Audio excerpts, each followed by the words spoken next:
আসসালামু আলাইকুম। আমি মাজহারুল ইসলাম রবিন। জাজাকাল্লাহ। প্রয়াত কুয়েতি লেখক আবদুল্লাহ জালাল্লাহর মৃত্যুর আগে লিখে যাওয়া কিছু অনুভূতি নিয়ে আজকে আলোচনা করব আপনাদের সাথে। মৃত্যু নিয়ে আমি কোনো দুশ্চিন্তা করব না।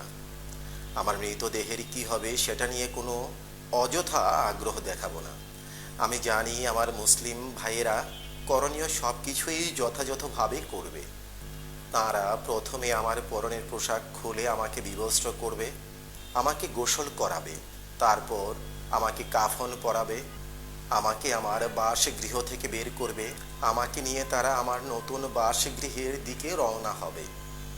আমাকে বিদায় জানাতে বহু মানুষের সমাগম হবে। অনেক মানুষ আমাকে দাফন দেবার জন্য তাদের প্রত্যাহিক কাজকর্ম কিংবা সবার সময়সূচি বাতিল করবে। কিন্তু দুঃখজনকভাবে অধিকাংশ মানুষ পরের দিনগুলোতে আমার এই উপদেশগুলো নিয়ে গভীরভাবে চিন্তা করবে না। আমার ব্যক্তিগত জিনিসের উপর আমি অধিকার হারাবো। আমার চাবির গোছাগুলো, আমার বইপত্র, আমার ব্যাগ, আমার জুতোগুলো। হয়তো আমার পরিবারের লোকেরা আমাকে উপকৃত করার জন্য আমার ব্যবহারের জিনিসপত্র দান করে দেওয়ার বিষয়ে একমত হবে। এ বিষয়ে তোমরা নিশ্চিত থাকো যে এই দুনিয়া তোমার জন্য দুঃখিত হবে না, অপেক্ষাও করবে না। এই দুনিয়ার ছুটে চলা এক মুহূর্তের জন্যও থেমে যাবে না। অর্থনৈতিক কর্মকাণ্ড কিংবা ব্যবসা বাণিজ্য সব কিছুই চলতে থাকবে।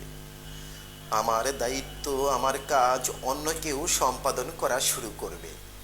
আমার ধনসম্পদ বিধিসম্মতভাবে আমার ওয়ারিসদের হাতে চলে যাবে। অথচ এরই মাঝে এই সম্পদের জন্য আমার হিসেব নিকাশ আরম্ভ হয়ে যাবে। ছোট এবং বড় অনুপরিমাণ এবং কিয়দংশ পরিমাণ সব কিছুর হিসেব। আমার মৃত্যুর পর সর্বপ্রথম যা হারাতে হবে তা আমার নাম। কেননা যখন আমি মৃত্যুবরণ করব, সকলে আমাকে উদ্দেশ্য করে বলবে, কোথায় লাশ? কেউ আমাকে আমার নাম ধরে ডাকবে না। যখন তারা আমার জন্য জানাজার নামাজ আদায় করবে, বলবে, জানাজা নিয়ে এসো। আর যখন তারা দাফন শুরু করবে, বলবে, মৃতদেহকে কাছে আনো। তারা আমার নাম ধরে আর কখনো ডাকবে না। এজন্য দুনিয়ায় আমার বংশ পরিচয়, আমার গোত্র পরিচয়, আমার পদমর্যাদা এবং আমার খ্যাতি কোনো কিছুই আমাকে যেন ধোকায় না ফেলে। এই দুনিয়ার জীবন কতই না তুচ্ছ, আর যা কিছু সামনে আসছে তা কতই না গুরুতর বিষয়। অতএব শোনো, তোমরা যারা এখনো জীবিত আছো, জেনে রাখো, তোমার মৃত্যুর পর তোমার জন্য তিনভাবে দুঃখ করা হবে। প্রথমত, যারা তোমাকে বাহ্যিকভাবে চিনত তারা বলবে হতভাগা। দ্বিতীয়ত, তোমার বন্ধুরা বড়জোর তোমার জন্য কয়েক ঘন্টা বা কয়েক দিন দুঃখ করবে। তারপর তারা আবার গল্প গুজব বা হাসি ঠাট্টাতে মত্ত হয়ে যাবে। তৃতীয়ত, যারা খুব গভীরভাবে দুঃখিত হবে তারা তোমার পরিবারের মানুষ।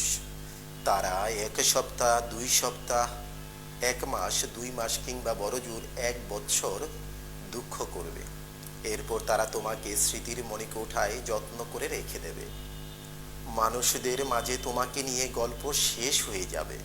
অতঃপর তোমার জীবনের নতুন গল্প শুরু হবে, আর তা হবে পরকালের জীবনের বাস্তবতা।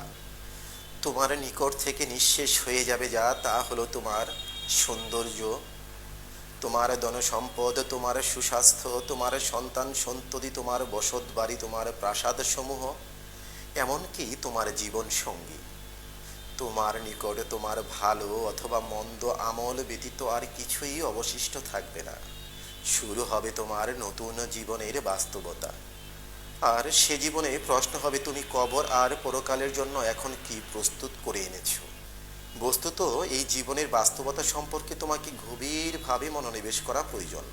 এই জন্য তুমি যত্নবান হও ফজর ইবাদতগুলোর প্রতি, নফল ইবাদতগুলোর প্রতি, গোপনে সাদকাহ প্রতি, ভালো কাজের প্রতি, রাতের নামাজের প্রতি, যেন তুমি নিজেকে রক্ষা করতে পারো। এই কথাগুলির মাধ্যমে তুমি মানুষকে উপদেশ দিতে পারো, কারণ তুমি এখনো জীবিত আছো।